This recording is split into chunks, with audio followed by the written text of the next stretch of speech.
Está escrito assim no capítulo 15, versículo 7 do livro de 2 Crônicas. Mas esforçai-vos e não desfaleçam as vossas mãos, porque a vossa obra tem uma recompensa.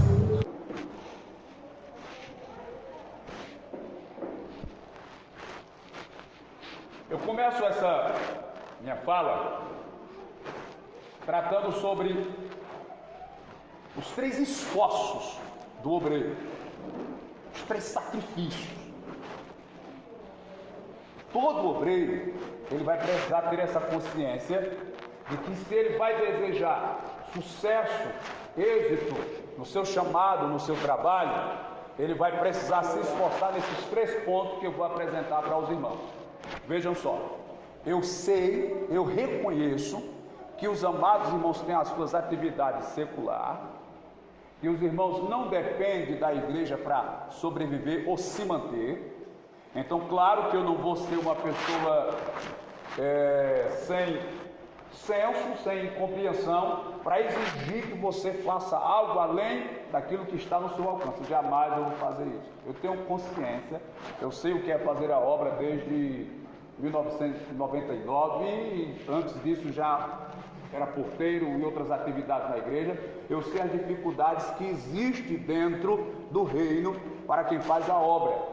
Eu entendo, tenho compreensão. Às vezes alguém me reclamava e dizia: pastor, aquele irmão às vezes chega atrasado no culto, tem hora que aquele irmão não vem durante a semana para o culto. O irmão, ele é um diácono, é um presbítero.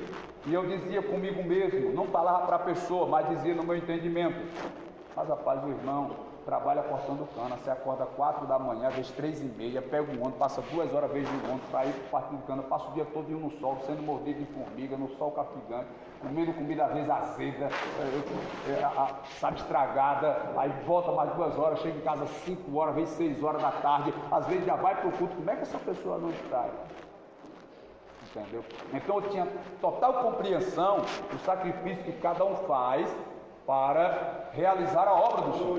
Então, claro que eu não vou ser aqui um déspota, uma pessoa sem consciência, sem entendimento, para estar exigindo, lhe forçando, lhe obrigando a você fazer aquilo que não está na sua possibilidade de fazer. O que eu vou ensinar para os irmãos é o seguinte: que quando nós desejamos ter êxito naquilo que vamos fazer, nós precisamos nos sacrificar. Então eu vou mostrar aqui 3 sacrifícios que é necessário que nós devemos fazer se nós quisermos ter êxito naquilo que fazemos no reino de Deus. O primeiro sacrifício é um sacrifício espiritual. Esse sacrifício espiritual, ele tem a ver com oração, jejum, santificação e meditação na palavra. Esses são sacrifícios que a gente faz no corpo, mas que reflete no espiritual, que é oração, consagração, santificação e meditação na palavra. Isso vai trazer o seu desenvolvimento espiritual. Então isso requer esforço. Orar não é fácil. Passar 1 hora, 2 horas, 3 horas, 4 horas de joelho. Fazer jejum não é fácil. Santificação não é fácil. Meditação na Bíblia, estudar a Bíblia, estudar livros a respeito da Bíblia, para que você possa desenvolver o seu espiritual. Esse é o primeiro sacrifício que a gente precisa fazer, um sacrifício espiritual. O segundo sacrifício é um sacrifício físico. Sacrifício físico, que é visitar, evangelizar e estar sempre presente no trabalho. Isso é um esforço físico. Essa é uma parte do esforço físico. Você evangelizar as pessoas, visitar as pessoas e estar sempre presente nos cultos, nos trabalhos. Esse é um sacrifício físico, que vai depender da sua condição física para você realizar esse sacrifício. Agora o terceiro sacrifício, querido. Eu espero que os irmãos guardem essas reflexões na mente. Repito, não estou aqui cobrando, exigindo, determinando que você faça. São orientações, não são repreensões. São orientações. E o terceiro esforço que você precisa fazer é o esforço moral. O esforço moral. E quando eu falo que você vai fazer um esforço moral, não é só falando do seu testemunho, do seu bom exemplo como vizinho, como empregado, ou como patrão, ou de alguma atividade secular. Não. Esse sacrifício moral, ele tem a ver com aquele momento que você é humilhado, com aquele momento que você pode ser afrontado, pode ser caluniado, criticado, apontado, e você vai manter o equilíbrio. Você vai manter a consciência e não perder o seu controle. Então isso vai fazer parte dos 3 sacrifícios que você precisa fazer para manter o foco e alcançar o seu objetivo. Eu vi uns dizeres esses dias, que eu não lembro de todas as palavras, mas uma das frases era o seguinte: ninguém consegue vencer um homem, ninguém consegue vencer uma pessoa que não tem medo de sofrer, que não tem medo da dor, que não tem medo de ser humilhado, que não tem medo de ser desrespeitado. Ninguém consegue vencer uma pessoa que não tem medo. Se a pessoa não tem medo de sofrer, não tem medo de ser humilhado, não tem medo de ser rejeitado, não tem medo de ser desrespeitado, o que pode atingir essa pessoa? Você já entrou em um estágio tão profundo, que esse estágio lhe dá uma capacidade de que nada lhe abala, nada tira a sua disposição, nada consegue lhe parar, nada consegue nem diminuir a sua marcha, a sua jornada. Você está tão determinado que nada mais lhe afronta, nada mais lhe atinge, nada mais lhe entristece, nada mais lhe abala, nada mais rouba a sua fé, nada mais lhe desanima, nada mais. Porque você entrou em um estágio de espiritualidade tão profunda que alcançou esse nível. Mas quando eu falo isso, eu quero trazer à mente dos irmãos exatamente o fato de que o obreiro, ele não pode ser aquela pessoa que paga com a mesma moeda. A gente não pode ser aquela pessoa vingativa, que quer se vingar, que quer retalhar, que quer pagar com a mesma moeda. Não, isso não faz parte da conduta do obreiro. O obreiro não pode ter esse comportamento, entendeu? Da gente ser vingativo, de querer pagar com a mesma moeda. A gente precisa ter esse controle, esse equilíbrio. Outra coisa que precisa ser dito aqui para os amados irmãos, falando sobre as nossas falhas, é que muitas das vezes o problema está quando nós queremos impor a nossa vontade. Eu acho que eu falei isso naquela reunião que a gente fez só, né? Eu coloquei nesse ponto aqui. Então é uma das coisas que geram dificuldades para quem faz a obra, para quem lidera, é quando ele quer impor a sua vontade. Ele quer que as pessoas façam o que ele acha que é certo, o que ele acha que é bom, o que ele acha que é correto. Não, você tem que fazer do meu jeito, do jeito que eu quero, do jeito que eu estou mandando. Não, nós não estamos aqui para obrigar a pessoa a fazer do jeito que a gente quer, do jeito que a gente está mandando, do jeito que a gente acha bom. A gente está aqui para ensinar o povo a fazer a vontade de Deus. Entendeu?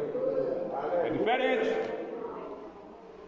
É por isso que a gente não pode simplesmente pregar aquilo que a gente acha da Bíblia. A gente tem que pregar aquilo que a Bíblia diz. Não, mas eu acho que a Bíblia diz, eu acho que a Bíblia fala isso. Não, você tem que pregar aquilo que a Bíblia fala. Você pode especular? Pode falar algum achismo, algum parece? Pode, mas você não pode trazer isso como uma verdade absoluta. Então o nosso objetivo é levar as pessoas a fazer a vontade de Deus. Se eu tiver de escolher entre a minha vontade e a vontade da igreja, eu vou preferir a vontade da igreja. Se eu tiver de escolher entre a minha vontade, a vontade da igreja e a vontade de Deus, eu vou preferir a vontade de Deus, sempre. Agora, se eu tiver de escolher entre a minha vontade e a sua de forma individual, eu vou preferir a minha. Entendeu? Se for a igreja, eu prefiro a da igreja. Agora, se for a minha com a de uma pessoa, de forma individual, eu vou preferir a minha.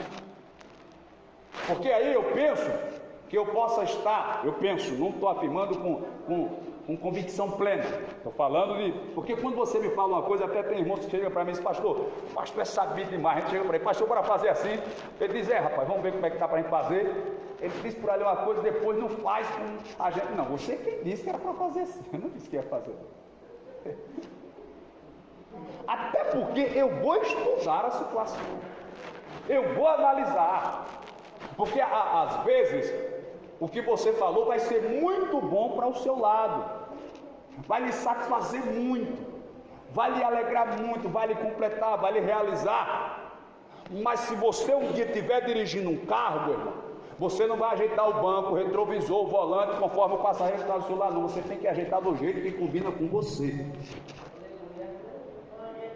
Quem está ao seu lado fazer, não, pastor, fica bom assim, o retrovisor mais para frente, ou mais para trás, mais para cima, ou mais para baixo, o banco mais para frente, o banco mais alto, ou mais baixo. Não, você está querendo colocar o banco numa posição que seria agradável, que seria favorável a você. Quem está no banco agora é outra pessoa, então ele vai agora procurar as características necessárias e suficientes que vão facilitar o trabalho dele. Mas às vezes nós falhamos nisso aqui, nós pecamos nisso aqui. Então, nosso objetivo é exatamente levar as pessoas a fazer a vontade de Deus. Nesse contexto, eu preciso observar o que é que está dando lucro para a obra. Não é o que está me satisfazendo. Eu preciso entender o que é que está dando resultado no reino. No reino de Deus, na obra de Deus. Não é naquilo que eu acho que tem que dar resultado, naquilo que eu quero que tenha que dar resultado, naquilo que eu penso que tem que dar resultado. Eu tenho que ver se está dando resultado no reino, se o reino está lucrando, se o reino está ganhando. Porque não é interessante eu estar bem e o reino não está, a obra não está. Daqui a pouco eu chego de forma mais profunda nesse contexto para você entender. Então preciso ter essa compreensão. Saber o que está dando resultado no reino, saber o que está trazendo benefício para o reino. Então eu tenho que trabalhar com essa finalidade. Por quê? Por que eu falo isso? Quando eu fui dirigir a primeira congregação no dia 7 de maio de 1999, no bairro chamado Village Campestre, Maceió, pastor, no culto de Santa Ceia, um dia de sábado como este, amanhã, Diácono Cícero vai estar assumindo a congregação no bairro do Village. Fiquei feliz. A gente tem um chamado, se sente feliz quando é útil.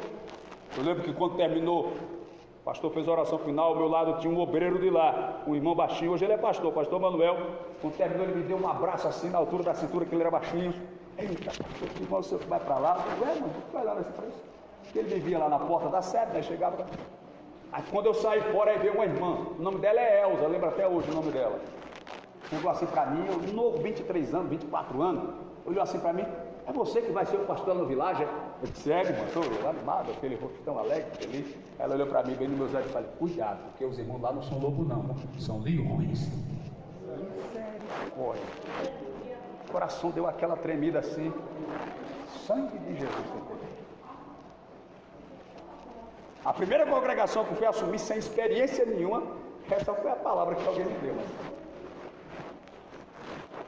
Essa foi o incentivo que eu cheguei. Passei só 3 vezes lá, mas foi um dos melhores lugares onde eu pastoreei. Um dos melhores. Foi o melhor, foi um dos melhores. Fiz muitas amizades. Eu participei do CD do cantor Orlando Silva. É um cantor humilde, mas uma bênção de Deus. E ele queria cantar nas igrejas fora. Um domingo ele queria ficar na igreja, um domingo ele queria cantar, atendendo esse convite, ele tinha um CD. E o outro pastor, que era antes de mim, não deixou não, mano. Quase dá tapa. Quase dá tapa. O pastor ainda fez uma risca no chão. Se você passar lá para cá, você está disciplinado. Ele apagou a risca. O irmão dele com uma moto, o Edmilson, na frente da igreja, dando cavalo de pau. E eu cheguei lá sem saber de nada, irmão, do que tinha acontecido. Inocente, que nem um bebê que acaba de nascer. Ele é pedreiro, o Orlando, aí foi rebocar 12 quartos que tinha no fundo da igreja, que a gente foi passar um dia lá, que era do Jacinto para lá, era complicado. Aí quando foi um dia, ele chegou para mim e disse, pastor, eu vou fazer um acerto com o senhor. Ele tocava violão, ele era um dos violonistas, mas tinha a irmã Margarida e a irmã, se não me engano, Edileuza. Olha, eu sou o que toca oficialmente, mas eu tenho o meu trabalho, eu queria pedir o senhor para uma vez ou outra eu sair, um domingo eu fico aqui, outro domingo eu atendo os convites, mas aí fica, as irmãs tocam muito bem. Ele disse, tá bom, meu irmão, tranquilo, pode ir. Ele disse, é mesmo? Eu disse, é. Isso é mesmo, pastor? Eu disse, é. Tem certeza, pastor? O que está acontecendo? Aí foi que ele contou toda a história. que tinha acontecido assim. Mas não é isso que eu quero falar. O que eu quero dizer é que quando eu cheguei lá, meu irmão, porque na sede eu era porteiro, eu cantava no coral, eu tocava na banda, eu dirigia alvorada domingo de manhã, eu dirigia o evangelismo, eu era professor de escola bíblica, eu fui coordenador de mocidade, eu sempre estava na ativa dentro da igreja. Você me viu na atividade. Então, tinha muitas amizades entre os jovens, entre os adultos, os irmãos, as irmãs. Sempre procurei fazer amizade com todo mundo, ser educado, ser alegre, animado com as pessoas. Então, tinha muita amizade, muita aproximação. Todo mundo, entre aspas, gostava de mim, porque a gente não sabe, né? Mas é. Aí, quando eu cheguei no Világio, meu irmão, pense na saudade que deu da sede. Que termina o culto, você não conhece quase ninguém, fica por ali. E lá na sede a gente começava a brincar, a conversar, aquela juventude, que às vezes, quando eu era solteiro, ia eu marco perto comer coxinha, tomar caldo de cana. Uma vez eu fiquei com uma vergonha, rapaz, porque quem atendia a lanchonete lá do caldo de cana, eu esqueci, não sei se era Miriam o nome dela, era a irmã do dono lá. Aí eu cheguei assim, com aquela vontade de tomar um caldo de cana, uma coxinha, e aí, fulano, como é que tá as coxinhas? Céu. Aí depois eu pedi desculpa. Eu disse, não, aqui o lanche. Não havia uma interpretação. Olha que negócio da beleza. E eu sou acanhado. Pensa no camarada que tem medo de levar um fora. Olha, a primeira pessoa que eu pedi para namorar na igreja, eu casei logo, porque ela aceitou. Não, que medo da beleza. Pensa. Misericórdia. Sangue de Jesus. Mas aí, querido, veja só. Então fiquei naquela saudade. Ficava pensando na sede. Mas aí, por essa dificuldade, eu tive que me esforçar e focar ali. Em outras palavras, numa palavra de mãe, tive que cortar o cordão umbilical. O meu, não da igreja, entendeu? A congregação, o cordão umbilical estava em cada sede. O meu tive que cortar. E me focar ali. Passei 3 meses de lá, vim para cá, com o meu pensamento de focar, trabalhar e me esforçar. Porque na verdade, queridos, às vezes a gente assume um trabalho e a gente começa a ver o trabalho das outras igrejas, dos outros pastores, de outros dirigentes, e a gente começa a sentir, não é bem uma inveja, mas assim, uma vontade de, quem me dera ser o pastor daquela igreja que está cheia, ser o pastor daquele trabalho, quem me dera. Então a gente fica com essa ansiedade, e essa ansiedade rouba o seu foco do seu propósito. Você não pode deixar isso acontecer. Eu fui pregar, eu acho que no ano 2008, 2009, em União dos Palmares, numa igreja de um amigo meu, e de lá eu fui para a casa do pastor de Madureira, que na época eu estava em Madureira, e quando eu cheguei lá na casa dele, que ele me levou na igreja, irmão, eu fiquei maravilhado. A igreja 8,5, 9 por 17, e a gente já estava aqui na igreja 5 por 12, dava quase 3 igrejas, dava mais de 2 igrejas, quase 2 igrejas e meia. Eu fiquei maravilhado com a igreja, fiquei olhando assim, União dos Palmares. Quando eu vi aquilo, a primeira coisa que eu pensei foi o seguinte: rapaz, se Deus me der graça, eu vou fazer um assim lá em Messias. Vou fazer assim. Aí voltei, a gente foi para uma convenção no Ceará, foi em 2008 mesmo. Quando eu cheguei, falei com o Carlos Móveis, comprei o terreno que tinha nos fundos, pai pagando, com medo da beleza, porque pensa que o cara tem medo de dever. Não tenho medo de dever, eu tenho medo de me atrapalhar na dívida. Compramos 5 anos para pagar de 200, na época era dinheiro, mas isso em 2008, 2009, a gente começou a estar pagando. Antes de terminar de pagar, a gente reformou a igreja. Inauguramos. Não fizemos do mesmo tamanho, também não fizemos maior. Lá tinha, acho que 145 metros quadrados, aqui ficou com 126. Diferença de 20 metros quadrados. 20 metros é como se fosse 12 por 10 ou 1 por 20. Com essa diferença. Mas eu não coloquei o olho, eu digo, não, vou lutar para que lá eu possa fazer algo semelhante, parecido. Apesar de que o destino acabou me conduzindo para lá. Hoje nós estamos aqui. Sempre falo, aqui no início, quando era aqui mesmo, era só 3, acho que 2,90 por 10, cabia 20 pessoas. A gente chegou aqui em 2017, e pronto, o mês passado, agora agosto, completam-se 6 anos, a gente veio para cá. O pastor Celestino estava aqui, a gente veio para cá e começamos a trabalhar devagarzinho com a ajuda de Deus e dos irmãos. Por que eu digo isso? Sabe por que eu digo isso? Porque se eu fosse ficar olhando para a igreja de fulano, para a igreja de Beltrano, porque a igreja de Beltrano é grande, porque a igreja de Beltrano é cheia, não sei o quê, e perdesse o foco do meu trabalho, eu não ia chegar a lugar nenhum. Hoje tem pessoas que pedem para vir pregar aqui, entendeu? Pastor, rapaz, eu quero que o senhor me levar para pregar lá. Pastor, o senhor nunca mais me convidou para ir lá, esqueceu de mim, né? Mas por quê? Será se fosse o 3x10, eles queriam vir? Talvez viesse se eu chamasse, mas eles não fariam questão para vir. Mas por que vem? Porque vem a igreja cheia, a igreja bonita e tudo. Mas o que? Resultado de trabalho, de esforço, de foco. Eu, na verdade, nem sou muito de estar pregando em outro ministério, não é que eu tenho nada contra, é por causa do meu foco, eu tenho meu foco, entendeu? Quando eu vou pregar em outra igreja, eu sempre levo uma mensagem que já preguei aqui, irmão. Aqui para vocês eu sempre trago novo. Lá eu trago algo já usado. Não, o melhor é aqui, meu irmão. O meu melhor é aqui, na nossa igreja, na nossa congregação, no nosso ministério. Procuro dar o meu melhor. Então você tem que ter essa compreensão, se você deseja alcançar esse objetivo. Então veja só. Não deixe o seu grupo, irmãos, por lugar festivo. Não despreze a sua. Não, hoje eu vou fechar aqui porque está tendo uma festa ali, está tendo uma festa por lá. Vão deixar alguém aí dirigir porque eu vou lá na congregação tal, lá vai ter uma festa e tudo. Faça da sua congregação uma festa, faça dos seus cultos uma festa. Faça do seu trabalho, do seu grupo um trabalho abençoado. Que você e quem estiver e quem vier visitar, veja brilho, veja alegria, veja graça, veja presença, veja unção. Trabalhe para que isso possa acontecer.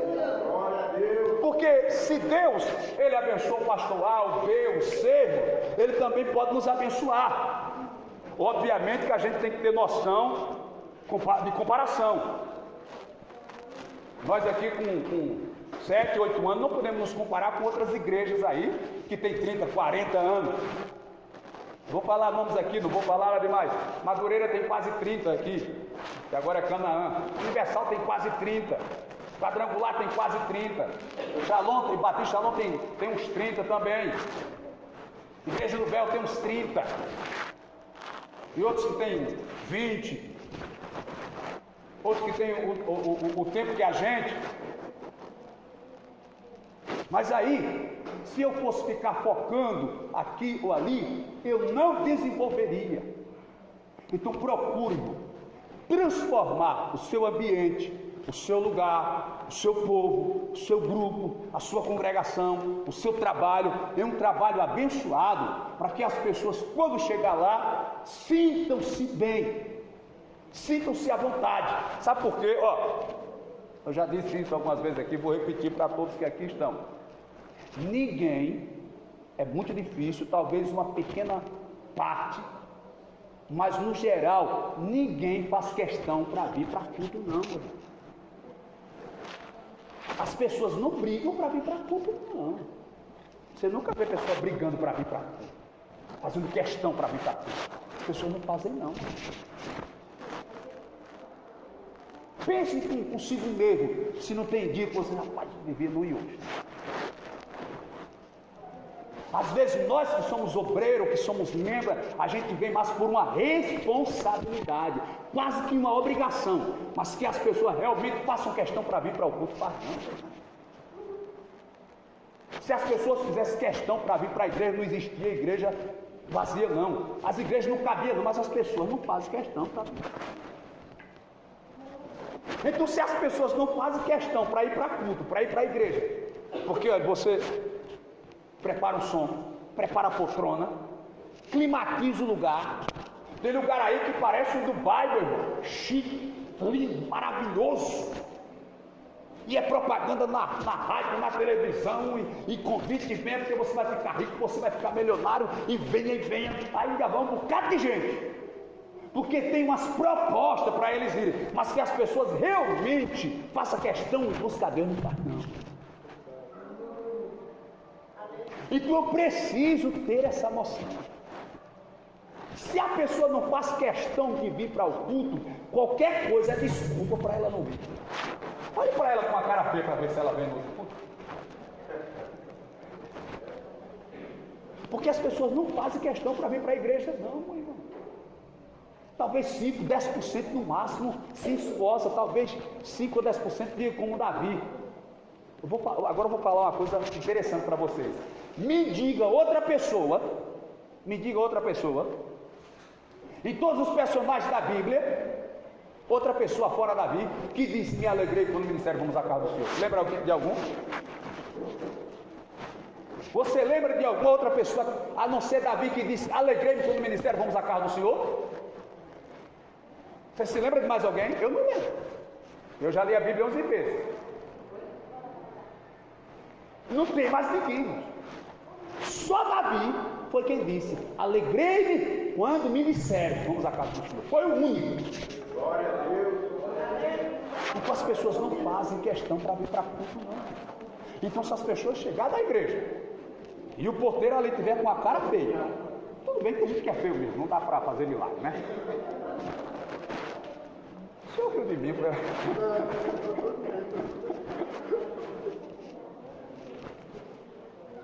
Mas chega ali, não tem uma recepção. Outro dia alguém veio fazer uma visita aqui, eu até quero agradecer a nossa irmã Juliana, que tem recepcionado. Aí alguém aqui da igreja disse: pastor, a fulana é minha amiga, ela foi lá na igreja e voltou maravilhada. Ela disse que se sentiu tão bem, porque quando chegou, tinha uma irmã lá, ela não conhece, já foi lá. Ô minha irmã, seja bem-vinda, um lugarzinho aqui para você sentar. Como isso faz diferença grande. Olha, tem gente na igreja que dá trabalho, tem gente na igreja que faz raiva, gente. Mas aí o que acontece? Se eu for fazer uma cara feia para aquela pessoa que está fazendo a coisa errada, eu posso virar para uma pessoa que está leve no culto com uma cara feia e ela pensar que é com ela. Entendeu? Às vezes a gente, vamos supor, aí alguém mexe na bateria, irmão, aí eu olho e falei com uma cara feia e me viro com uma cara feia para o irmão. Porque eu não tive a noção. É por isso que às vezes em culto de doutrina eu sempre digo: olha, irmão, às vezes eu prefiro controlar o tom da voz, a expressão da face, porque senão a pessoa pode pensar que eu estou com raiva. Então tudo isso são lições que você vai absorvendo, vai tomando para ter esse equilíbrio, para ter esse controle. Então isso é muito importante. Olha, ninguém faz questão de vir para a igreja, não. Então se a gente não tiver uma habilidade espiritual, a gente não vai fazer nenhum acordo com o mundo para que as pessoas venham para a igreja. Não. A gente vai procurar um equilíbrio, uma ética, uma forma que as pessoas se sintam bem na presença de Deus. Olha só. Não deixe o seu lugar porque acolá tem festa, não sei onde tem festa, não faça isso não. Foque no seu lugar, transforme o seu lugar em um lugar festivo e abençoado. Daqui um dia, nem quem vem vai querer perder o culto, nem você vai estar ansioso por um lugar, porque você já vai estar em um lugar abençoado. O esforço do líder, do pastor, é para o bem do rebanho. O pastor serve para beneficiar o rebanho, até mesmo quando ele quebra a perna da ovelha, que é rebelde, é para o bem dela, não é assim?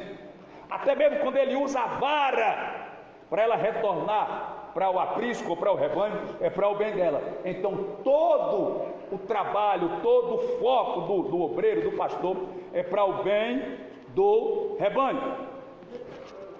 Porque se o rebanho não estiver bem, você não vai estar bem, meu irmão. Se o grupo que você lidera, que você coordena, que você dirige, que você administra, se ele não estiver bem, você não vai estar bem. Se ele estiver cheio de problema, de contenda, de fofoca, de conversa, disso, daquilo, você não vai estar bem. Então é por isso que eu preciso trabalhar para que o grupo esteja bem. Porque se o grupo estiver bem, eu estou sossegado. Mas às vezes nós, como líderes, somos aqueles que provocam a contenda. que cria a confusão. Aí depois, porque o grupo lá não presta, porque os irmãos. Mas fomos nós que criamos a situação complicada. Um dos grandes problemas do líder é quando ele acha que o rebanho é contra ele. Preste atenção nisso que eu vou falar aqui, que é importante. Porque às vezes a gente fala alguma coisa e a pessoa, antes da gente terminar o raciocínio, a pessoa já começa a murmurar, aí não escuta o final, aí fica só com a primeira parte. Isso dá um problema da beleza. Você tem que esperar a frase se concluir, o raciocínio se concluir. Mas um dos grandes problemas do rebanho é quando ele acha que o rebanho é contra ele. Começa a entender tudo errado, acha que todo mundo está dando indireta. Isso é um problema, irmãos. Quando você é um líder que cai nessa armadilha, aí você começa a achar que as pessoas estão querendo lhe derrubar, puxar o seu tapete, lhe passar para trás, estão querendo o seu mal, e por aí vai. Aí em contrapartida vem a retaliação, a vingança. Aí o coordenador, o líder, o dirigente, aí começa a dar indireta, uma contra-resposta, começa a perseguir. Isso porque a dirigente, porque o dirigente, o coordenador, a coordenadora está achando que o grupo está contra ele ou contra ela, então ela vai ter que reagir com relação àquilo. Mas não está acontecendo, é uma impressão, é um mal entendido. Aí começa aquela briga, aquela confusão, às vezes sem nenhum problema, de forma inocente. Preste atenção agora. Nenhuma ovelha, irmãos, nenhuma ovelha persegue o seu pastor. Nenhuma ovelha deseja ver o mal do seu pastor. Nenhuma ovelha tem raiva do seu pastor. Nenhuma ovelha deseja a queda do seu pastor. Nenhuma ovelha deseja a derrota do seu pastor. Nenhuma ovelha. Preste atenção para não pensar de forma equivocada e não julgar. No literal, quando um pastor leva um rebanho para o pasto, para o rio, aquela ovelha, ela come, levanta a cabeça e olha para ver se o pastor está lá. Se está, ela está tranquila, sossegada. Se ela olha e o pastor não está ali, ela fica assustada, preocupada, com medo, quer fugir, entre desespero. Porque o pastor é a segurança para a ovelha. A ovelha não quer que o pastor morra, não quer que o pastor vá embora, não quer que o pastor caia, não quer a ovelha. Pastor, acho que o senhor está equivocado aí, pastor. Não, quem não gosta de pastor é lobo com pele de ovelha. A ovelha gosta de pastor, irmão. Quem não gosta de pastor é o lobo com pele de ovelha, o bode, aquele da chifre tronco. Tem bola assim. É ele, mas ovelha não. Ovelha ama o seu pastor. Agora cabe a gente, essa aqui que é a parte difícil, saber discernir quem é a ovelha e quem é o lobo com a pele de ovelha. Aí é onde está o problema. O problema está aí. Você conseguir discernir quem é o lobo e quem é a ovelha. Quem é a ovelha e quem é o lobo com pele de ovelha. Porque não é fácil. Eu lembro do meu amigo pastor Tenório, ele está no estado do Espírito Santo. Ele disse que foi assumir uma congregação, já contei isso, acho que até contei com o pastor Adalto essa semana. Ele foi assumir uma congregação, aí o dirigente da congregação chegou assim para ele e disse: olha, pastor, está vendo aqueles dois obreiros ali? Apontou assim, canto de olho, disfarçando discretamente, está vendo aqueles dois obreiros ali? Olha, o da direita é show de bola, pastor. É o meu braço direito, é pau para toda a obra. Ali tudo que eu peço ele topa, não me deixa com nada. Querer se o obreiro toca 10, aquele ali. Agora o da esquerda, pastor, o da esquerda é o cão. O da esquerda é um justo, é um miserável. Aquilo ali, olha, se ele pudesse me matar, a minha dela é um triste. Cuidado com ele, pastor. O pastor foi transferido para outra igreja, o pastor Tenório assumiu a congregação. Resultado: o obreiro que era o braço direito do outro se tornou a pedra de tropeço na vida do pastor Tenório. E o que era a pedra de tropeço do outro se tornou o braço direito do pastor Tenório. Dá para entender? Então é mistério, irmãos, é coisa profunda para você entender. Então, para a gente discernir, distinguir e descobrir quem é a ovelha, quem é o lobo com a pele de ovelha, quem é o trigo, quem é o joio, só graça de Deus. Então, se você não tem uma certeza, cuidado, porque você pode estar matando a ovelha e deixando o lobo vivo.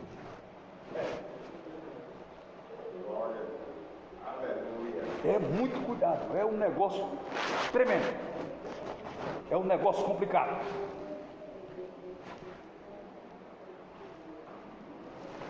Mas existe aquele líder que Deus lhe dar uma obra e na mente dele ele acredita que tem capacidade de assumir uma obra maior. Mas você precisa passar pelo processo. Por quê? Porque a Bíblia diz: foste fiel no pouco, sobre o muito eu te colocarei. Eu lembro de um obreiro em determinada igreja que pastoreei, que ele dizia assim: eu tenho capacidade. Ele dizia mesmo, era bem arrogante, camarada. Eu tenho capacidade. E deu uma igreja na igreja que eu não dou conta. Ele dizia isso. Onde eu pastoreei, nesse campo, tinham acho que umas 4, 5 congregações, e ele ficou um dia responsável por uma congregação. Aí depois não deu para ir mais, eu fui lá dar uma força que estava sem dirigente. Quando eu cheguei lá era 5 pessoas. Acho que mais, deixa eu ver. Tem a esposa do irmão Cícero, você está afastado, tem a esposa dele, 2 filhinhas dele, criança, 3, a filha do Luizinho, 4, que era outra criança, a esposa do Luizinho, Oreta, Noruia, a irmã Marta, o irmão Luiz e a Kalina. Aí depois o Edmilson foi congregar lá, 9, logo quando eu cheguei. Pronto, tem umas 10 pessoas. E eu lembro que uma vez teve uma reunião, ele bateu no peito, eu fui dirigir lá na cidade tal, e o negócio lá explodiu. Ficou uma coisa grande lá, eu explodiu mesmo, não chegou lá, estava tudo acabado. Eu não falei isso não, mas eu pensei. Mas ele batia no peito, dizia: eu tenho capacidade. Deixa, meu Deus do céu. Mas ele tem capacidade se você der uma obra grande para ele construir, não tem. Porque a questão está aí, mano. É você exatamente ter essa capacidade de desenvolver o trabalho. Não pega pronto. O líder cristão, falando do líder cristão, ele não vem pronto. Ou seja, você não compra a liderança cristã numa farmácia, no supermercado, pelo Mercado Livre, na Shopee. Não compra não. Não existe isso. A liderança cristã é um talento, é um dom, é uma graça que Deus dá para a pessoa.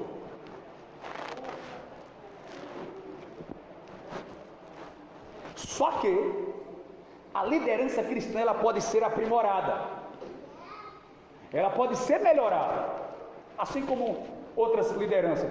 Tem gente que tem um dom nato para liderar, de nascença ele já tem. E dentro do contexto cristão, o líder cristão, ele recebe um dom de Deus para liderar. Você não pode me contrariar nisso aqui, porque Deus não vai dar um dom para alguém pastorear a igreja, para ele e fazer show no mundo, dançando, tocando pancadão. Não, o dom que Deus dá é para liderar na igreja. Só se amanhã, entendeu? Mas essa é algo que vem de Deus. Só que ela pode ser desenvolvida, aprimorada e melhorada. Lembra da parábola dos talentos? A um ele deu 5, a outro deu 2 e a outro deu 1. E o texto diz que ele deu a cada um segundo a sua capacidade. Está escrito.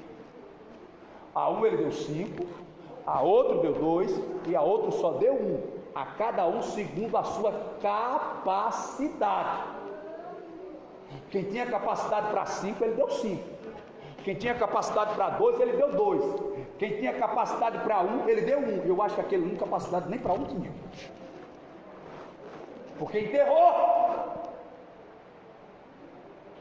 E quando eu estava pensando nessa palavra, eu me lembrei do porteiro. Porque o porteiro, não interprete mal o que eu vou falar, é o trabalho mais simples que se tem na igreja. Tem gente que não dá conta. Porque o trabalho mais simples que tem na igreja é o trabalho do porteiro. A responsabilidade é igual a do pastor. Mas estou falando de simplicidade, é o trabalho do porteiro. Cuidado sim, pode chegar um bêbado, pode chegar um drogado, pode chegar um maloqueiro, tem que ter cuidado. Mas é diferente o trabalho do porteiro para a dirigente de senhora, dirigente de mocidade, dirigente da congregação. Veja, a irmã vai dirigir o culto das senhoras, ou o departamento das senhoras. Aí diz assim: irmão, vamos fazer a farda. Uma quer, a outra não quer. Uma quer saia, outra quer vestido, outra quer longa, outra quer curta. O hino não é de velho, o hino é de novo, o hino é muito antigo, o hino é muito moderno, o hino é muito devagar, o hino é... Eita, meu Deus do céu! Não é assim? Mas o porteiro, ele só fica ali na porta com um sorriso bonito, para dizer: meu irmão, abraça. É o local melhor de fazer amizade, é na porta. Porque você não precisa dar pitar e nada, é só estender a mão, cumprimentar, abraçar e dizer: eita, meu irmão, vem pra cá. Pensa no lugar bom de fazer amizade, é a portaria da igreja. Mas mesmo assim, tem gente que não consegue dar conta de ser porteiro. E eu já falei aqui, falei até no culto, que para chegar ao diaconato tem que passar pela portaria. É o teste para chegar ao diaconato. Porque se o camarada não tiver responsabilidade de assumir a portaria, ele não vai ter a responsabilidade para ser diácono. Porque a responsabilidade aumenta. Por isso, na verdade, é o estágio, porque portaria é trabalho de diácono também, viu? Portaria é trabalho de diácono. O porteiro, ele está ali exatamente para ser um braço para o diácono, dar esse apoio, já treinando para as outras funções. Então a gente precisa ter essa capacidade de entender. Mas veja só, o que ganhou 5, trabalhou, ganhou mais 5 e fez 10.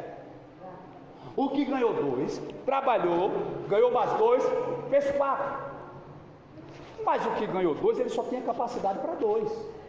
O que ganhou 5 só tinha capacidade para 5, mas ele ganhou mais 5, fez 10 e administrou os 10. Ou seja, a sua capacidade, ela pode ser melhorada.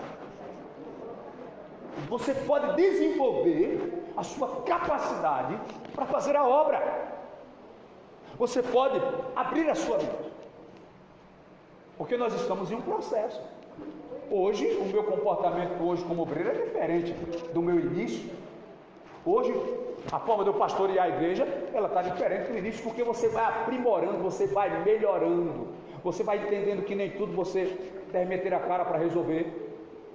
Porque senão você vai quebrar a cabeça, vai adoecer, vai se enfadar, vai ficar angustiado e não vai dar jeito. Porque se a gente quiser resolver todo tipo de questão, de problema que tem na igreja, a gente morre. E sabe o que é que acontece? O povo vai lá no velório, chora, pessoa tão boa, aí depois de uma semana esquece, vamos ver a vida dela e você vai para debaixo de 7 palmas. Meu Deus, eu não quero ir agora não. Isso, exatamente. Quem é que vai ficar no lugar? Entendeu, querido? Eu quero abrir um parênteses aqui e dar essa orientação para os irmãos. Eu comecei falando que não vou exigir de você mais do que está na sua capacidade de fazer. Quem vai exigir isso é você mesmo, para você melhorar de 2 para 4, de 5 para 10. Isso é uma coisa de você mesmo. Entendeu? Então você precisa ter essa compreensão.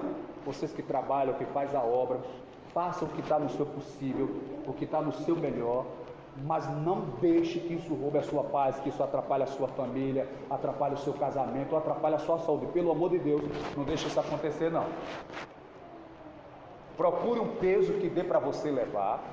Por exemplo, há muito tempo a gente queria fazer a escola bíblica, mas eu sabia que ia ficar pesado para mim. Eu levantou o evangelista Erinaldo, ele fica aqui e toca para frente. Eu não venho aqui, venho à tarde para evangelizar, à noite todo o culto, porque senão fica muito puxado. A semana toda eu estou pregando. Segunda é no ar, terça é aqui, quarta é lá do meio, quinta é aqui, uma sexta às vezes eu vou numa congregação, sábado às vezes tem um evento, domingo estou aqui de novo, praticamente não paro. Então eu preciso ter noção da minha estrutura física, emocional, psicológica, espiritual. Então eu passo essa orientação também para os irmãos. Não fique preocupado se alguém chegar no seu ouvido. Não, o senhor tem que fazer isso, tem que fazer aquilo. Calma, não. Deus que podia fazer tudo numa hora só, passou 7 dias. Imagina eu, orelha seca, bucho quebrado, barriga verde. Calma, meu irmão. Então a gente precisa ter esse cuidado. Então a sua liderança, ela pode ser melhorada, ela pode ser aprimorada. Às vezes o que dificulta algumas pessoas é que eles às vezes assumem um trabalho, um grupo, e já chega apontando as falhas. É um erro grande. Já chega apontando o erro dos outros. Não faça isso. Você que assume um trabalho, um departamento, uma congregação, não chegue lá apontando o erro de quem estava antes de você. Isso está com uns 20 e tantos anos. Eu estava numa reunião de ministério, aí o pastor começou a apresentar os dirigentes que tinham sido empossados, que tinham sido transferidos. Aí ele chegou para um obreiro, mais ou menos da minha idade, e disse assim: fulano, como é que está lá a congregação? Esse pastor está uma bênção, está uma maravilha, pastor, está uma maravilha. Quero agradecer, olha o que ele disse: eu quero agradecer os que passaram lá antes de mim, fizeram alguma coisa, deixaram alguma coisa lá já pronta, já feito. Eu já peguei já o trabalho andado com alguma coisa construída, algumas almas, maravilha, está uma bênção, pastor. Só que esse trabalho, eu sabia que era do lado do menino, eu sabia que era um trabalho dificultoso, trabalhoso, que os pastores tinham passado por lá, dava problema, complicado, comprava, ele pagava, pedia cartão dos irmãos para comprar fiado, dava calor assim. A igreja era problemática, mas o pastor colocou o dirigente lá, esse pastor lá, e perguntou para ele: como é que está? Está uma bênção, pastor, está uma maravilha. Os pastores que passaram lá antes de mim, deixaram alguma coisa lá, a gente está dando sequência àquilo que quem passou antes de nós lá fez. Aí o pastor olhou para ele e disse assim: menino, com quem é que tu está aprendendo isso, hein? Entende? Então às vezes a gente tem essa deficiência de apontar a falha de quem esteve dentro da gente. Isso não é interessante. A primeira coisa que você vai fazer é olhar, ouvir, deixar todos falarem, aí você vai descobrir as necessidades daquilo aí. Ou seja, eu preciso controlar a minha emoção. Eu não posso me deixar levar pela palavra de 2 ou 3 ou 4 pessoas que acham que aquilo está bom, que aquilo está ruim, que aquilo não presta, que aquilo está assim. Você não pode, se você que é obreiro, você que lidera, você não pode deixar isso acontecer, porque 2 ou 3 falaram, aí você já vai naquela empolgação. Às vezes você mesmo falou que aquela coisa não está boa, aí teve o apoio de 2 ou 3, aí você disse: eu vou agir, porque eu estou com apoio aqui, tal. Mas olha, irmão, os irmãos não estão gostando desse negócio aqui, aí às vezes cria uma dificuldade. Eu vou lhe explicar uma coisa aqui, eu vou lhe contar uma história que aconteceu em uma igreja, eu não sei aonde foi, que ministério foi, mas eu vou contar para você a história, para você entender melhor o que é que eu estou querendo lhe dizer. Conta-se que um pastor pastor presidente impulsou um pastor em uma igreja, e na igreja tinha um piano que ficava bem na subida do púlpito. E era aquela dificuldade para subir no púlpito, aquele apertado, aquela dificuldade. Aí o pastor que chegou lá, que viu o piano bem na subida do púlpito: quem foi o doido que colocou esse piano aqui? Já estou falando assim, ó. Aí foi o lesado que colocou isso aqui lugar, na subida. Aí chamou os 2 irmãos lá e empurrou o piano lá para o outro lado, lá para o pé da parede. Meu irmão, isso deu uma confusão na igreja. Isso deu um problema. Isso deu uma luta. Porque tinha a família do camarada, tinha os amigos daquele músico, e os irmãos acabaram que não queriam mais para o culto, a igreja estava se acabando por causa desse piano. Aí o pastor não aguentou ficar, voltou para a sede, o pastor foi e colocou outro lá. Aí avisou para ele: só cuidado, pô, lá tem um piano que é um problema. Explicou para ele a história. O pastor, quando veio, não estava preocupado se a igreja tinha muita gente, pouca gente. Não queria saber se a igreja era grande, era pequena, a cor que era pintada, se tinha a cor. Ele veio procurar o piano, ele já veio procurando o piano. Quando ele chegou na porta da igreja, que olhou, deu logo de cara com o piano. Aquele ali é o miserável. Não falou nada, não disse nada, não xingou nada, subiu tranquilo. Aí depois de uns 15 dias mais ou menos, quando ele foi subir no púlpito, ele pegou o quadril dele e deu uma pancadinha no piano. Toma. Aí o piano andou um dedinho. Aí mais uns 2, 3 cultos, ele foi subir de novo no púlpito, aí de outra pancadinha. Pá, aí o piano pastor mais 2 dedinhos. Passou mais 2, 3 cultos, ele deu outra pancadinha. E de vez em quando, de 2 cultos, 3 cultos, ele dava uma pancadinha de lá, dava um empurrãozinho. Pô, irmão, uns 6 meses depois, o piano estava do outro lado da igreja e ninguém falou nada. Ficou todo mundo em paz, todo mundo feliz, todo mundo alegre. Quando o pastor saiu de lá, a igreja chorou, a igreja ficou penosa, ficou triste porque ele saiu. E ele tirou o piano tranquilo, sem agonia, sem confusão, sem problema, sem guerra, sem luta. Isso é sabedoria. Nem tudo se resolve na força, nem tudo se resolve obrigando. Às vezes você precisa pedir graça a Deus, pedir entendimento a Deus, para resolver. Aleluia.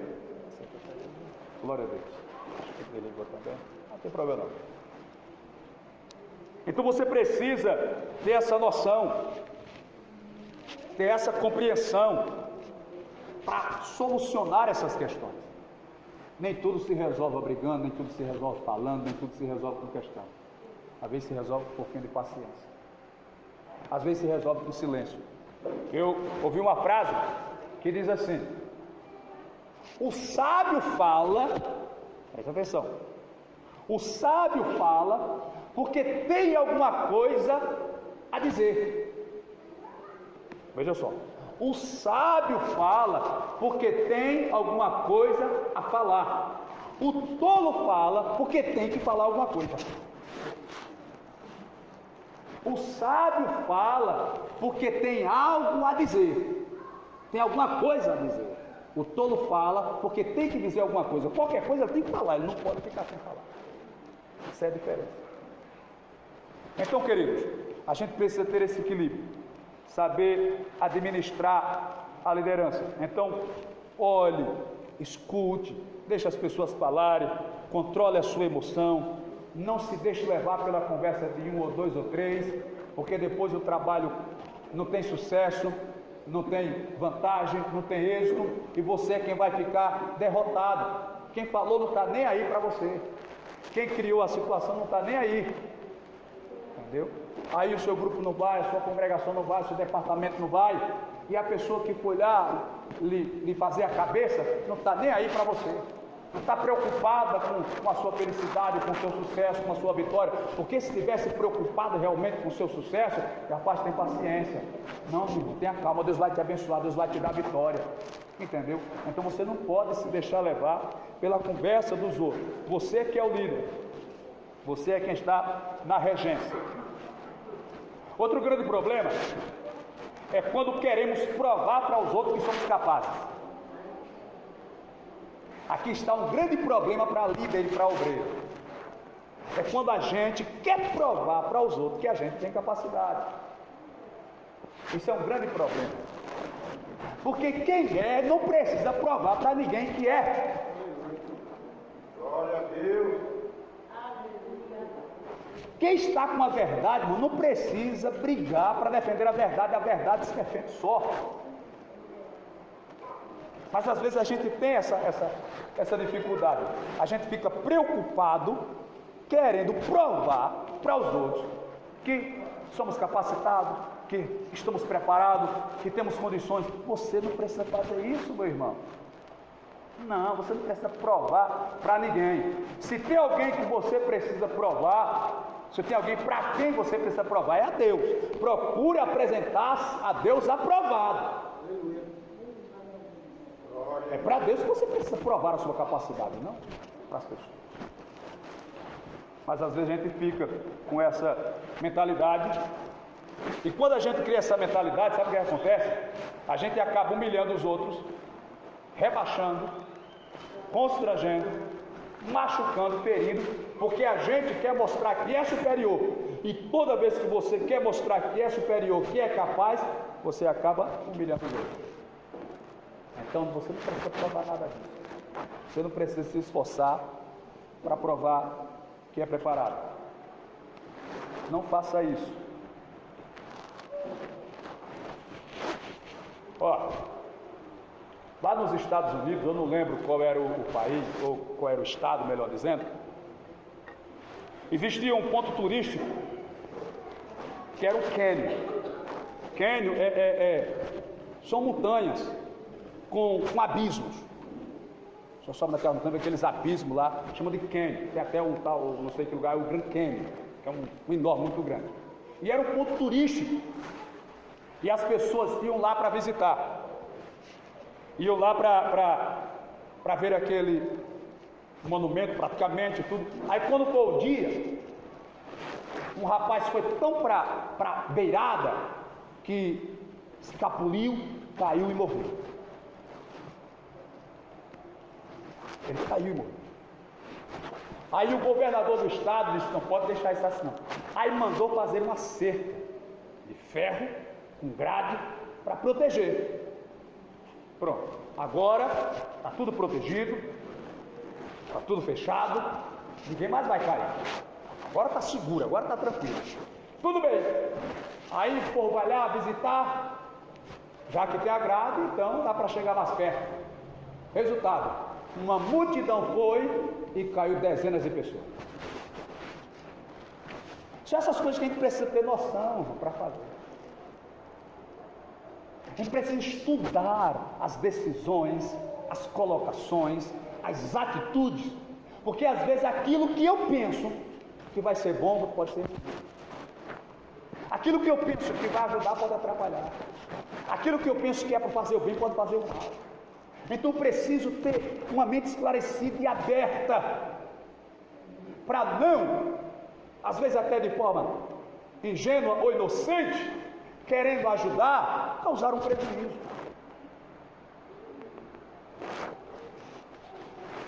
Então nós precisamos saber se o que estamos fazendo de fato está ajudando. Não é só fazer, é ter a convicção de que aquilo que eu estou fazendo está trazendo benefício. O que eu estou fazendo na obra está realmente ajudando? Está animando as pessoas? Está edificando as pessoas? Está alegrando as pessoas? Está trazendo as pessoas para a igreja? Está fazendo as pessoas se converterem? Está fazendo as pessoas buscarem a Deus? Está fazendo as pessoas serem mais tementes a Deus? Está fazendo as pessoas se santificarem? Está fazendo as pessoas se prepararem para o céu? Ou estou fazendo as pessoas se desanimarem? Eu tenho que ter consciência daquilo que eu estou fazendo na obra de Deus.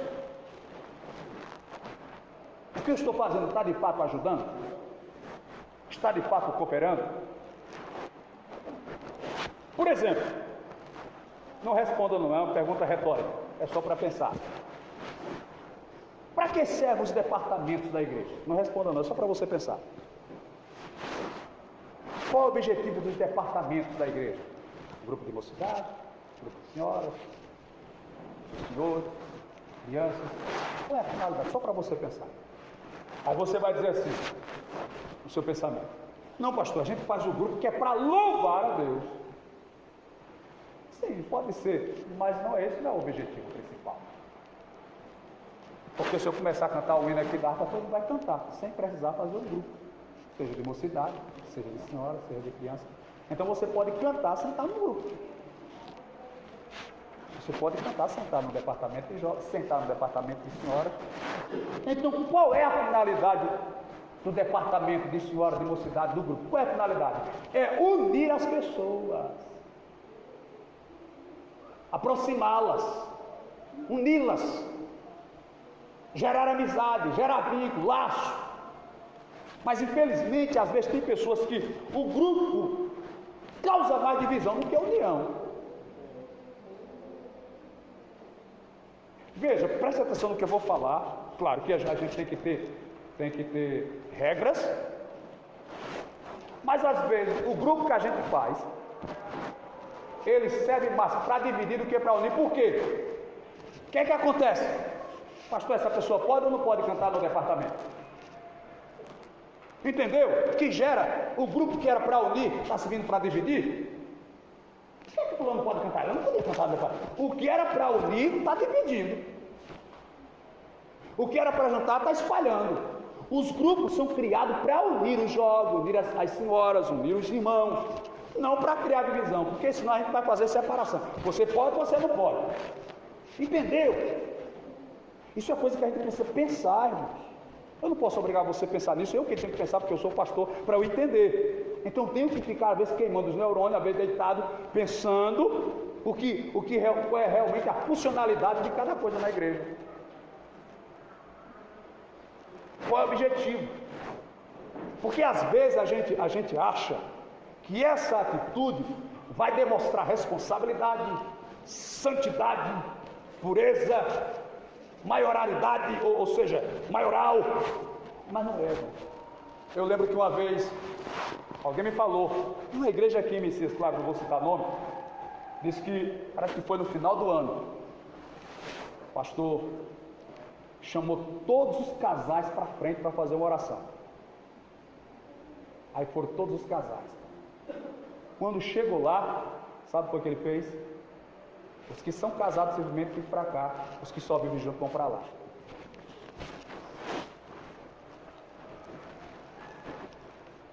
Imagine o constrangimento. Imagine a tristeza, a frustração. Então eu tenho que saber qual é a finalidade de cada departamento, de cada instituição ou de cada função da igreja. Porque senão aquilo que era para gerar vida pode estar gerando morte. Aquilo que era para gerar união está gerando desunião. Aquilo que era para gerar alegria pode estar gerando tristeza. Então preciso ter essa noção. Eu preciso ter essa compreensão.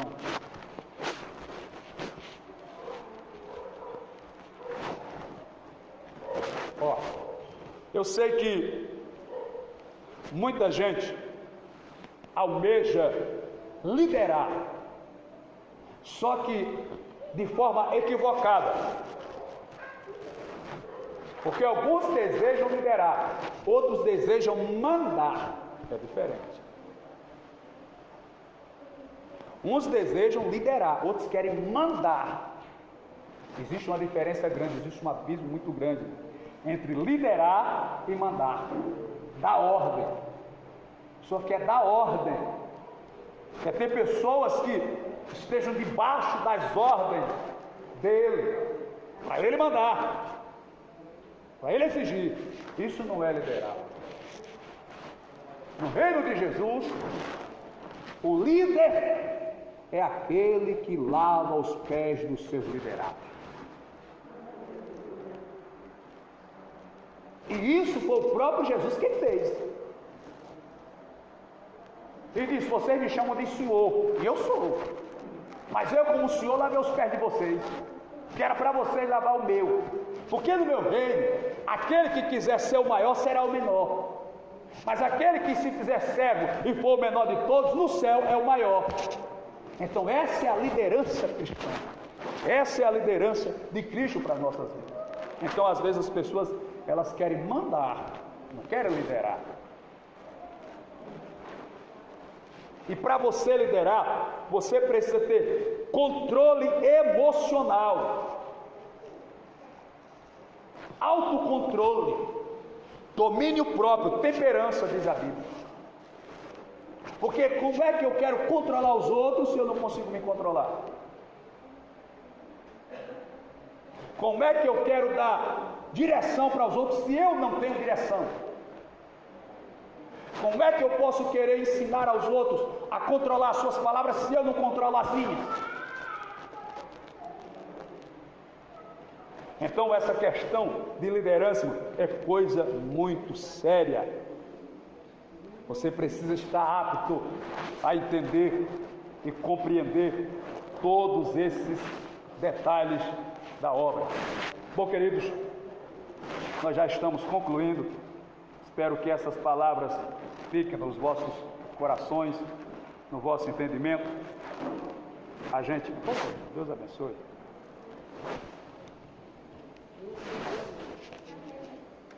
A gente sempre posta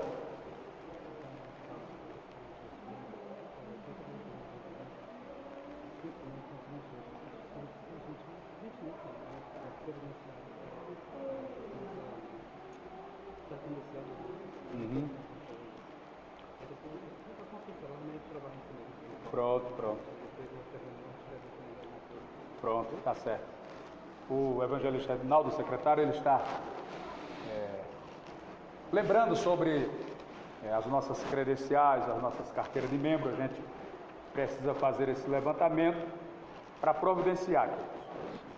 Se as congregações trabalharem, isso aí fica fácil de resolver. Para mim só não é fácil ter essa dinâmica de resolver, mas os irmãos vão se preparando e na próxima a gente já pode trabalhar com relação a isso.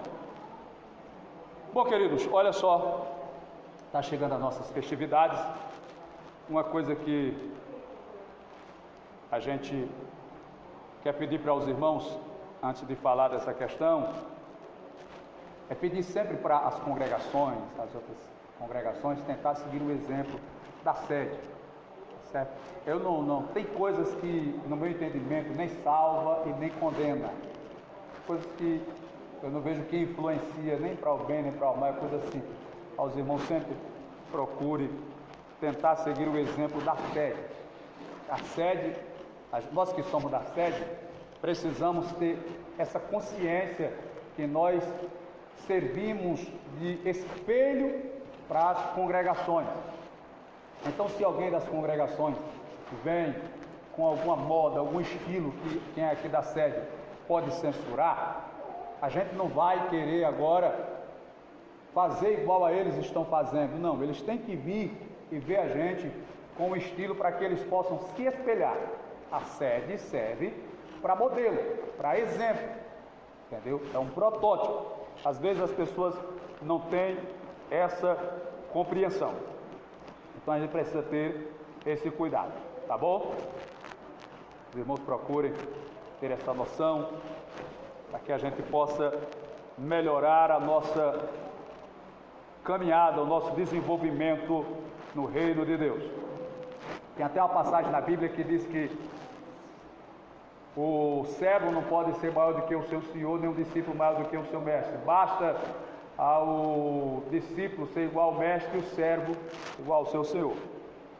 Isso não é exortação nem repreensão, é orientação. A gente com o tempo vai aprimorando, vai melhorando. Eu sou muito paciente com essas questões, mas graças a Deus nos demais está tudo bem, não tem nada que nos deixe preocupados nem irritados, não. Os irmãos estão trabalhando bem, estão lutando pelas almas e é o principal foco. E aos poucos a gente vai melhorando, sem agonia, sem paciência, tá certo? Os irmãos tenham essa compreensão. No entanto, queridos, você não pode também querer cobrar só de mim. Ah, mas o pastor não está vendo isso, não está vendo aquilo, não está vendo assim, não está vendo assado. Nós somos um ministério. Então, de repente, tem alguma coisa que os irmãos acham que está fora, a gente se reúne aqui, faz uma votação e determina se sim ou se não. Não pode ficar só sobre os meus ombros, não. E às vezes tem coisas que podem lhe incomodar, mas não me incomoda. Podem lhe estressar, não me estressa. Então, a gente vai seguindo conforme a direção que Deus vai nos dando. Eu lembrei daquela história do empregado que vai trabalhar numa empresa e eu acho que alguns irmãos já conhecem. E quando ele chega para trabalhar, logo o salário dele é aumentado. Em 6 meses que ele está lá, ele já está ganhando mais do que um funcionário que já está com 4 anos. Aí o funcionário que está com 4 anos chama o patrão. Diz: patrão, por que é que esse funcionário que está aqui com 6 meses já está ganhando mais do que eu? Eu estou querendo um aumento de salário também. O patrão fez que não estava escutando bem a conversa dele. Chegou para ele e disse: ô fulano, olha, eu não entendi bem o que tu falou, mas antes da gente conversar, vai ali na banca de fruta e pergunta o fruteiro lá se ele tem abacaxi, que a gente vai servir abacaxi de sobremesa no almoço. Ele foi olhar, com 4 minutos ele voltou. 3, 4 minutos ele retornou. Ele tem abacaxi, patrão? Está certo, daqui a pouco a gente conversa. Aí o patrão mandou chamar o empregado que já estava ganhando mais do que ele em 6 meses. Fez a mesma proposta para ele, sem ele saber, né, que ele tinha mandado o primeiro. Se fulano vai ali na quitanda do vendedor de fruta, pergunta se ele tem abacaxi lá. Eu quero oferecer abacaxi de sobremesa no almoço. Aí ele foi, demorou uns 6, 7 minutos, voltou. O outro passou uns 3 minutos. Depois de 7 minutos, 8 minutos, ele chegou. Disse: aí, ele tem abacaxi? Tem abacaxi. Também eu vi que ele tem banana, tem manga, tem melancia, tem melão, tem banana. E eu perguntei quanto era, ele disse o valor, eu disse que ia ser uma quantidade maior, perguntei se ele fazia um desconto, que é uma quantidade maior, ele disse que faz. E eu já deixei ele reservado, patrão. Se quiser, pode ordenar que eu já vou buscar. É por isso que às vezes, irmãos, não sou eu quem faz essa distinção, é o reino. É o reino. O reino é quem faz essa distinção. Porque eu não conheço o seu coração, não conheço as suas capacidades, não conheço os seus limites, eu não conheço, mas o reino conhece. Ele sabe quando você podia fazer mais e não fez. Ele sabe quando você poderia ir mais além e não foi. Ele sabe quando você podia suportar um pouco mais e não suportou. Então o reino é quem decide, quem define todas essas coisas. Os amados, uma dica, uma orientação para quem dirige culto. Se a igreja tem um horário de culto, exemplo, 7 horas, não fique esperando o povo chegar para começar o culto, não. Não fique esperando. Deu 7 horas, só tiver você e o porteiro, pode começar o culto. Mas pastor, só com o dirigente e o porteiro, só com 2 pessoas, o que foi que Jesus Cristo disse? Quando tiverem 2, Jesus Cristo já está no culto, meu irmão. Glória a Deus, entendeu? Então os irmãos podem começar. Se tem um horário, conforme o horário que você for, um horário de oração, um horário mais além, mas tem aquele horário, comece naquele horário. Se você for esperar os irmãos chegarem, esperar 10 minutos, só começar quando eles chegarem, e ele vê que você está começando de 7, na outra vez ele vai começar às 7h20. Eles vão chegar às 7h20, aliás. Se você esperar para começar às 7h20, eles só vão chegar às 7h30. Daqui a pouco só vai dar tempo de dar a bênção apostólica, meu irmão. Espere não. Espere não. Meus queridos, que Deus abençoe. Nossas festividades estão chegando. Novembro. Batismo, separação de obreiros, se assim Deus permitir. Então eu preciso que os irmãos vão se afinando, os dirigentes vão observando os obreiros que tem lá na congregação para a gente apresentar. Eu só peço que os amados sigam as nossas regras, as nossas determinações, principalmente para quem é obreiro. A responsabilidade aumenta para o obreiro, o compromisso é maior. Assim como a sede, ela serve de exemplo para as congregações, os obreiros servem de exemplo para a igreja, para o rebanho. Então preciso que os irmãos tenham essa compreensão. Eu sou assembleano, sou de origem assembleana, a minha raiz é essa, não digo que é a melhor, mas eu me identifico. Eu sei que às vezes irmãos de outras congregações geram uma certa dificuldade, mas procurem se espelhar no pastor, nos demais obreiros, naqueles que têm uma lei e um padrão de seguir. Muito bem, né? Nós temos o estatuto que reza sobre essa questão, tá bom, queridos? Mas é como eu falei, é bom sempre ter esse apoio. O estatuto tem essa questão e a gente vai aplicando conforme o momento, a hora oportuna de nós aplicarmos essas questões, tá bom? Então a gente temos as nossas festividades, que vai ser em novembro, não temos a data ainda definida, mas temos o batismo, né? A gente reúne todos os irmãos de Maceió, de União, os que forem descer as águas, a gente vai fazer um batismo muito belo, para a glória de Jesus, tá bom? Então que Deus abençoe. Na verdade, só queria reunir os irmãos aqui para passar essas reflexões, agradecer o seu trabalho, pedir a sua cooperação e a sua compreensão, lhe instruir para que você se aprimore no reino, melhore a sua jornada e assim venha a ter sucesso, tá bom?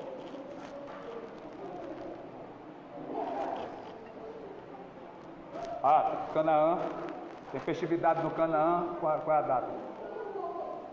15, 16 e 17, sexta, sábado e domingo, é o próximo final de semana, né? Aí no outro, esse é o 9 que tem da mocidade, né? Eu vou para lá no dia 9. Muito bem. Eu vou sem comer, vou preparar uma... Muito bem, é de hoje a 15 é a festividade, de hoje a 8 é o trabalho com os jovens. Então, querido, fazendo uma rápida recapitulação, os 3 esforços do obreiro quais são? Esforço espiritual, esforço físico e esforço moral. Você precisa ter essa disposição, se esforçar espiritualmente, fisicamente e moralmente. Não se preocupe em ser desmoralizado ou desrespeitado, mantenha o seu equilíbrio. Honre e foque no seu trabalho, na sua congregação, no seu grupo. Silvio Santos, ele disse que conseguiu ter sucesso na vida quando ele abriu a sua emissora de TV. Ele disse que não se preocupava com quem estava em primeiro lugar, em segundo lugar, em derradeiro lugar. Ele simplesmente trabalhou. Então não se preocupe com quem está cheio, com quem está vazio. Foque no seu trabalho. Foque na sua missão, na sua tarefa. Entendendo que o esforço do líder é sempre para o bem do rebanho, entendendo que nenhuma ovelha quer o mal do seu pastor. Nenhuma ovelha, irmão. Durma tranquilo, fique desassombrado, porque nenhuma ovelha deseja o mal do seu pastor. Quem deseja é o lobo com pele de ovelha ou o bode, mas a ovelha não. Jamais a ovelha vai querer a derrota ou o fracasso do seu pastor. Então muitos querem assumir o trabalho já pronto. Não, você tem que construir. O que está pronto, com certeza, já tem dono. Aprove Deus que lhe deu um trabalho pronto ou lhe capacite para que aquele trabalho que for posto em sua mão cresça e prospere. Lembre-se que a sua capacidade, ela pode ser desenvolvida. Não se limite, não se retenha, desenvolva a sua capacidade. Se Deus lhe deu 2, porque você só tem capacidade para cuidar de 2, trabalhe para ter capacidade para cuidar de 4.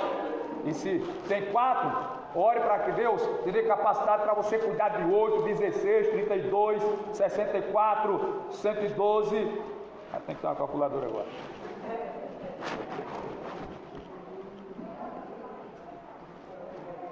Não se precipite em tomar decisões, não se precipite em falar, tenha paciência e tenha calma.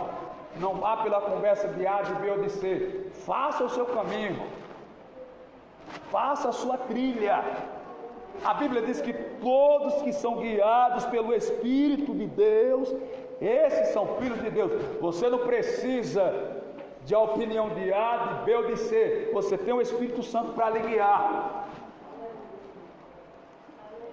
Vocês podem ver que eu, mesmo sendo o presidente da igreja, não fico pegando no pé dos obreiros, não, porque eu sei que você tem o Espírito Santo. É só você estreitar a sua intimidade com Ele. Então que Deus abençoe, que Deus te faça prosperar, que você tenha a inteligência de resolver os problemas sem palavras, tal qual a história do piano. Que você entenda que as funções, os departamentos da igreja são para unir, não para desunir. Não são para criar ou gerar problemas. Não são. Você tem que saber separar os problemas. Digo essa e termino. Estou no meu horário já, estou passando. Um dia um sobrinho chegou para um tio e disse: tio, eu estou precisando de um dinheiro emprestado. Se eu tenho como me emprestar? O tio dele pegou uma folha de papel, fez 3 círculos, fez um pequeno, em volta do pequeno fez um médio, em volta do médio fez um círculo grande.